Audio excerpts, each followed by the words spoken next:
74 years ago, as World War II neared its end, Adolfo Harpo Celaya, a scrappy Mexican-American teenager from Florence, Arizona, wanted to join the Navy. They had big signs there, join the Navy and see the world and all that stuff, with beautiful girls on it. The only catch, too young. He needed his father's permission. I wanted him to sign for me to go into the Navy. Harpo's wish was granted. He found himself in boot camp. Before long, he was shipping out on the U.S.S. Indianapolis. And they took us down to go over and see the ship, and I looked at that thing, and I almost ran all the way back to Florence. I mean, it was big. Harpo settled in the Indy, but it wasn't smooth sailing. So they would pick on me and say, why didn't I go back to Mexico where I came from? Harpo fought back, sometimes getting physical. The Indy engaged in the bloody battles of Iwo Jima and Okinawa. Harpo witnessed, but was not impressed, by what would become one of the most iconic images of the entire war. I took the binoculars and handed it back to me. Big deal, I said, and I took off. In 1945, Japanese kamikazes slammed into the bow of the Indy. It killed 9 men at that time, yeah. That moment, the harsh reality of war sunk in. And that's when I first knew that I wasn't gonna go to see them girls. And On a hot summer night in 1945, a Japanese submarine spotted the Indianapolis, launching 2 torpedoes. it blew the whole bow, and the second one hit in the middle right where I was at. Fire engulfed the ship. Within 12 minutes, the U.S.S. Indianapolis sunk.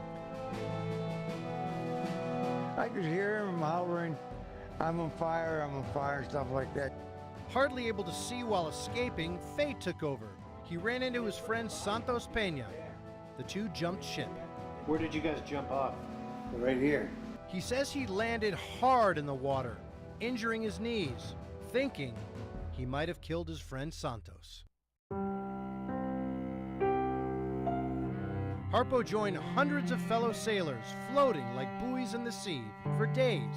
But the world would soon learn of perhaps the deadliest shark attack in history. Real quiet, and all of a sudden the scream came up and everybody could hear it. And that scream gets to you.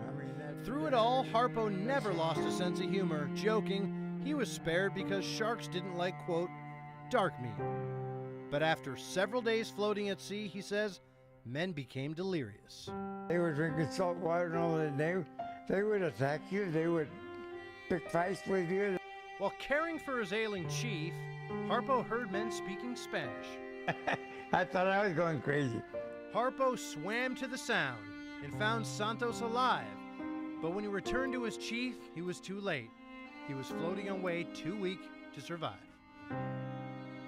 I've thought about it every night since it happened.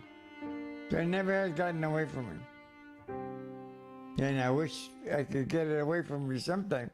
Upon rescue, Harpo was not treated as an injured hero. In fact, he was disciplined, singled out day after day when asked to be excused from duty due to his sustained injuries. What he still thinks to this day was because of his dark skin. It's bothered me more than anything else. Because I had a rough time when I was in there. They put me into a little cage and stuff like that. So you felt like a prisoner. Yeah. After serving your country, delivering the parts of the bomb, surviving in the water for 5 days, 5 nights, you're punished. Yeah.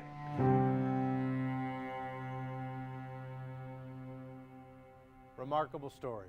To this day, Harpo avoids baths and beaches. He went on to run a successful business, often helping people in need, but returning to Tucson after the war, he suffered from PTSD and numbed his pain with alcohol.